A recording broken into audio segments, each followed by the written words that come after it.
నమస్తే. వీడియో చూసేదానికి వచ్చినందుకు ప్రతి ఒక్కరికి నమస్తే. డైరెక్ట్గా పాయింట్కి వచ్చేద్దాం. బిగ్ బాస్ సీజన్లో ఈసారి సరికొత్తగా మొత్తం 15 మంది కంటెస్టెంట్ గాను బిగ్ బాస్ హౌస్లోకి వెళ్ళడానికి అవకాశం లభించింది. ఈ 3 రోజులుగా జరిగినటువంటి అగ్ని పరీక్షల్లో విజేతలుగా నిలిచి టాప్ 6 మెంబర్స్ డైరెక్ట్ టాప్ 15కి అయితే వెళ్ళిపోయారు. మిగిలిన హోల్డ్లో ఉన్నటువంటి కంటెస్టెంట్కి ఈరోజు మెగా ఆడిషన్స్లో భాగంగా రకరకాల టాస్క్లు ఇచ్చి వాళ్ళల్లో గెలిచిన వారిని టాప్ 15కి పంపించబోతున్నారు. ఇక్కడ ఉన్నటువంటి కంటెస్టెంట్స్ కూడా చాలా కసి మీద ఉన్నారు. అక్కడైతే ఓడిపోయారు, టాప్ 6లో వాళ్ళు లేకపోయారు. కాబట్టి ఈ టాస్క్లు ఎలాగైనా గెలవాలి అనే ధీమాతో కూర్చున్నారు. అది కొట్టైనా సరే చంపైనా సరే కంపల్సరీ టాప్ 15లోకి వెళ్ళిపోవాలి అనే మైండ్ సెట్తో అయితే వాళ్ళు చాలామంది కూర్చున్నారు. ఇక్కడ ఈరోజు టాస్క్లు ఇవ్వడానికి మొత్తం 10 మందిని పిలిచారు. ఇద్దరిద్దరుగా డివైడ్ చేసి ఆ ఇద్దరికి టాస్క్ ఇవ్వడం జరిగింది. ఇద్దరిలో ఎవరు విన్ అయితే వారు టాప్ 15కి అయితే వెళ్ళిపోతారు. ఇక్కడ మనం చూసుకున్నట్టయితే మొదటి టాస్క్లోనే నవదీప్ మాస్క్ మ్యాన్ ఎవరైతే ఉన్నారో హరీష్ని పిలవడం జరిగింది. అతనికి పోటీగా సాయి కృష్ణని పిలవడం జరిగింది. ఇక్కడ చూసుకున్నట్టయితే మాస్క్ మ్యాన్ మొదటి నుంచి కూడా అసలు నేనైతే మాస్క్ మ్యాన్ డైరెక్ట్ టాప్ 6లోకి వెళ్ళిపోవాలని అనుకున్నాను. అంత కసి అతనిలో ఉంది. ఖచ్చితంగా బిగ్ బాస్లో ఉండాలనే కసి పట్టుదల మాస్క్ మ్యాన్లో ఉంది. ఆ రోజే వెళ్ళి ఉండాలి. కానీ కొన్ని అనివార్య కారణాలు, కొన్ని అనరాని మాటలు బయట రావడం వలన జడ్జెస్ అతన్ని హోల్డ్లో పెట్టారు. కానీ టాప్ 6లోకి ఆ రోజే వెళ్ళేవాడు మాస్క్ మ్యాన్. ఈరోజు టాస్క్లో అయితే మాస్క్ మ్యాన్కి సాగిన ఏ విధంగా పోటీ ఇవ్వలేకపోయి అతను విత్ ఇన్ సెకండ్స్లో ఆ టాస్క్ని కంప్లీట్ చేసి మాస్క్ మ్యాన్ డైరెక్ట్గా టాప్ 15కి వెళ్ళిపోయి గోల్డెన్ చైర్లో కూర్చున్నాడు. ఆ టాస్క్ ఏంటనుకుంటున్నారా? మామూలు టాస్క్ కాదు. మామూలుగా బిగ్ బాస్ లోపల ఉన్న వాళ్ళకి టాస్క్ ఇచ్చినా కూడా ఈ టాస్క్ చేయరు. కానీ మాస్క్ మ్యాన్ చాలా ఈజీగా గుండు కొట్టేసుకున్నాడు. వన్ సైడ్ ఎవరైతే తీసుకొని ట్రిమ్మర్ని వెంటనే ఒక సైడ్ మీసం కానీ గడ్డం కానీ లేదా ఎయిర్ కానీ వన్ సైడ్ పూర్తిగా తీసుకుంటారు, వాళ్ళు డైరెక్ట్ టాప్ 15కి వెళ్ళిపోతారని చెప్పడం జరిగింది. ఇక్కడ సాయి కృష్ణ కానీ ముందుగా మాస్క్ మ్యాన్ ట్రిమ్మర్ని తీసుకొని ఒక చాలా ఈజీగా తీసేస్తాడనమాట. అక్కడ ఇంకో మాట కూడా చెప్తాను, ఈ సగం నేనైతే ఈ సగం నా భార్య అని చెప్పడం జరిగింది. ఆ మాట మిస్టర్ పర్ఫెక్ట్ అభిజిత్కి ఎంతో నచ్చిందని కూడా చెప్పేశాడు. ఆ రోజైతే తిట్టాడు, ఈరోజు మెచ్చుకున్నాడు. చూసారుగా, మాస్క్ మ్యాన్ అంటే అలా ఉంటుంది. మామూలు ఫాలోయింగ్ ఉండదు. మాస్క్ మ్యాన్కి అయితే చాలా గట్టిగా అయితే ఇస్తాడనమాట ఆట హౌస్లో. ఇక చూసుకుందాం. ఇక రెండో టాస్క్ వచ్చి ఎవరెవరికి ఇచ్చారు? శ్రీజ దమ్ము మరియు ఊర్మిళకి ఇచ్చారు. శ్రీజ కూడా ఫస్ట్ అటెంప్ట్లోనే టాప్ 15లోకి వెళ్ళిపోయి స్ట్రాంగ్ కంటెస్టెంట్. కానీ అతిగా వాగడం వలన ఆమెను హోల్డ్లో పెట్టారు. అతిగా వాగుతోంది, ఇంకో ఛాన్స్ అంటే హోల్డ్లో పెడితే కొంచెం మంట తగ్గుతుంది, ఇంకా ఫైర్ బాగా వస్తుంది అనే విధంగా ఊర్మిళకు పోటీగా వచ్చినట్టు శ్రీజ దమ్ముని అయితే వీళ్ళిద్దరిని ఈరోజు టాస్క్లోకి వెళ్ళారు. ఇక్కడ ఊర్మిళ మరియు శ్రీజ దమ్ముని పిలిచి మీకిద్దరికి ఒక టాస్క్ ఇస్తున్నాను, అది లైఫ్ లాంగ్ అలాగే ఉండిపోతుంది, అదేంటో చెప్తాననేసి నుదుటి పైన ఐఎమ్ ది లూజర్ అని రాయించుకోవాలని చెప్పింది. ఎవరైనా ఒప్పుకుంటారు ఈ మాటకి. ఏదో జస్ట్ రాసి తుడిచేస్తే పర్వాలేదు, కానీ లైఫ్ లాంగ్ ఉంచుకోవాలనేసరికి ఊర్మిళ సైడ్ అయిపోయింది. నేను లూజర్ కాదు, నేను ఈ గేమ్ నుంచి అవుట్ అవుతున్నానని చెప్పేయడంతో శ్రీజ దమ్ము మాత్రం నేను వేయించుకుంటా, కొట్టాయండి, రుద్దాయండి అని చెప్పింది.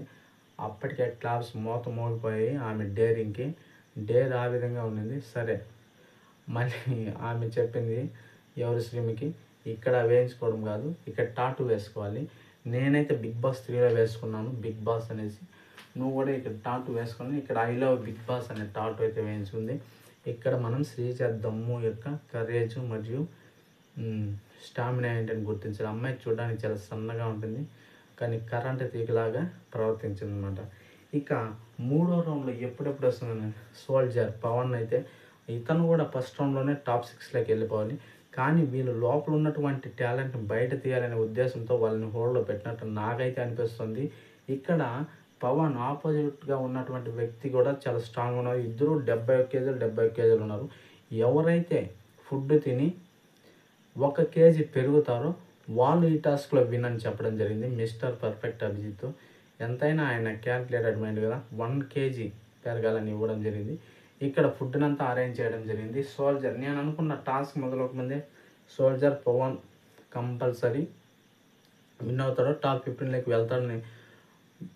వెళ్తాడు అనే నమ్మకం నాకు. కానీ ఎక్కడో చిన్న డౌట్, ఆపోజిట్ వ్యక్తి కూడా తేజ కూడా చాలా స్ట్రాంగ్ పర్సన్, ఇద్దరు 71 కేజీలు ఉన్నారు. ఎట్టకేలకు టాస్క్ మొదలైంది. ఫుడ్ తింటున్నారు. ఇక్కడ గమనించేది, తినేటప్పుడు కూడా పవన్ను ఆల్రెడీ సోల్జర్గా పనిచేశాడు. కొంచెం తింటూనే వాటర్ ఎక్కువ తీసుకుంటాడు, వాటర్ చాలా టెక్నిక్గా తిన్నాడు. లాస్ట్కి 10 మినిట్స్ తర్వాత వెయిట్ చూస్తే 1 కేజీ పైన పవన్ అయితే పెరిగాడు ఆపోజిట్ వ్యక్తితో. సో సోల్జర్ పవన్ కూడా డైరెక్ట్గా టాప్ 15కి అయితే వెళ్ళిపోయాడు. ఇక 4వ టాస్క్ వచ్చి balloons, blast the balloons task అయితే ఇచ్చారు. బొడ్లాట ఎవరైనా ఆడేసుకుంటారు అనుకుంటాము, కానీ ఈ బొడ్లాట్లో కూడా ఒక మెలిక ఉంది. ఆల్రెడీ బ్యాక్ సైడ్ బెలూన్ని పెట్టి ఒక హ్యాండ్ని వెనక పెట్టి ముందర చేతో ఆపోనెంట్ వ్యక్తి బెలూన్ పగలగొట్టాలి. ఇక్కడ ప్రియా మరియు దాలియాకైతే అవకాశం వచ్చింది. ఇక్కడ దాలియా చాలా ఫిట్గా ఉంది, కంపల్సరీ గెలుస్తుంది అనుకున్నాం. ఇక్కడ ప్రియా చాలా చబ్బీగా ఉంది, కొంచెం లేజీగా ఉంటుంది, గెలవదేమో అని అనుకున్నాము. కానీ ప్రియా చాలా టాలెంటెడ్గా దాలియా యొక్క బెలూన్ని ఫస్ట్ అటెంప్ట్లోనే పగలగొట్టింది. అయిపోయింది, విన్ అయిపోయింది అని అందరూ క్లాప్స్ కొట్టేస్తారు. ఇక్కడే సగలేదు, లేదు ఇంకో 3 రౌండ్స్ ఉన్నాయి. ఈ 3 రౌండ్స్లో బెస్ట్ 2 ఎవరు గెలిస్తే వాళ్ళే టాప్ 15కి వెళ్ళిపోతారని చెప్పడం జరిగింది. అంతే. ఇంకా రెండో రౌండ్లో అయితే దాల్మి ఏమాత్రం మొదలేదు, ప్రియా బెలూన్ అయితే పగలగొట్టేసింది. స్కోర్ లెవెల్ అయిపోయింది. ఇక చివరి రౌండ్లో అయితే ప్రియా చాలా కష్టపడి మరి దాల్మి యొక్క బెలూన్ అయితే పగలగొట్టింది. ఇక్కడ ప్రియా కూడా డైరెక్ట్ టాప్ 15కి అయితే వెళ్ళిపోయింది. Congrats to Priya. ఇక చివరి అయినటువంటి టాస్క్, అన్నిటికీ సకీబ్ చేయి పైకెత్తున్నాడు. అన్ని టాస్క్లో నేను వస్తాను. అది గమనించినటువంటి శ్రీముఖి అతను పిలవడం జరిగింది. నీ కాపోనెంట్కి ఎవరిని ఎన్నుకుంటావని అతన్ని అడిగినప్పుడు అతడు ఏమాత్రం మొహమాటం లేని కల్కిని ఎన్నుకున్నాడు. కల్కితో ఎందుకు ఎన్నుకున్నా అంటే సింపుల్గానే చెప్పాడు అతడు. నేనేమి ఆ అమ్మాయి బలహీనంగా ఉంది, నేను బలంగా ఉన్నాను, నేను విన్ అయిపోతాను ఉద్దేశం కదా, కామన్గా పిలిచాను చెప్పడం జరిగింది. ఇక్కడ టాస్క్ మనం ఊహించిన విధంగా ఉంది. వీళ్ళేదో కొట్టుకుంటారు, దెబ్బలాడుకుంటారు నేనైతే అనుకున్నాను. కానీ టాస్క్ అయితే చాలా సింపుల్గా ఉంది. అది ఏంటంటే ఫోన్ చేయలేం, మనకి బాగా పరిచయం వ్యక్తికి ఫోన్ చేసి అర్జెంటుగా అదే టైంలో మ్యాక్సిమం అమౌంట్ వేపించుకోవాలని అయితే చెప్పడం జరిగింది. ఇక్కడ ఎవరో కలికి చాలా తెలివిగా ఆలోచించి 90,000 రూపాయలు అడిగిందనమాట. ఇంకా దానికైనా ఎక్కువ అంటే 91,000 సకీబ్ వేపించుకోవాలి.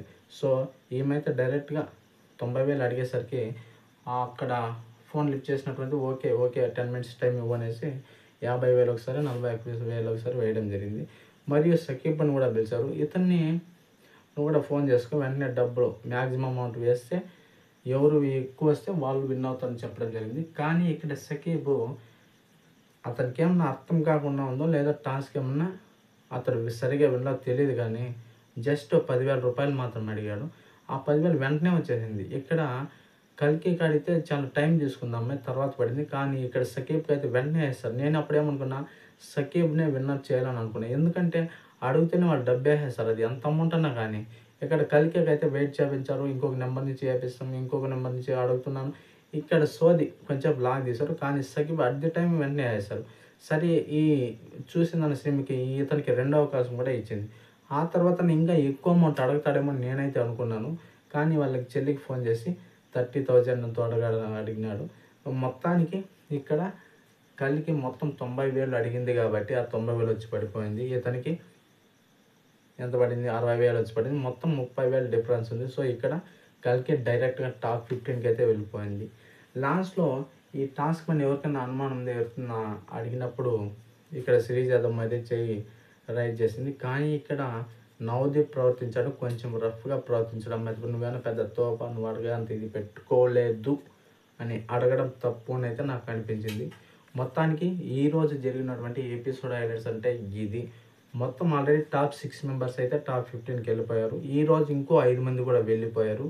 అంటే మొత్తం 11 మంది అయితే బిగ్ బాస్ హౌస్లోకి వెళ్ళడానికి సిద్ధంగా ఉన్నారు. ఇక మిగిలిన 4 కోసం రేపు టాస్క్లు అయితే జరగబోతున్నాయి. Don't miss please. ఈ వీడియో ఎంతవరకు చూసినందుకు చాలా ధన్యవాదాలు. వీడియో నచ్చితే లైక్ కొట్టండి. Please subscribe my channel.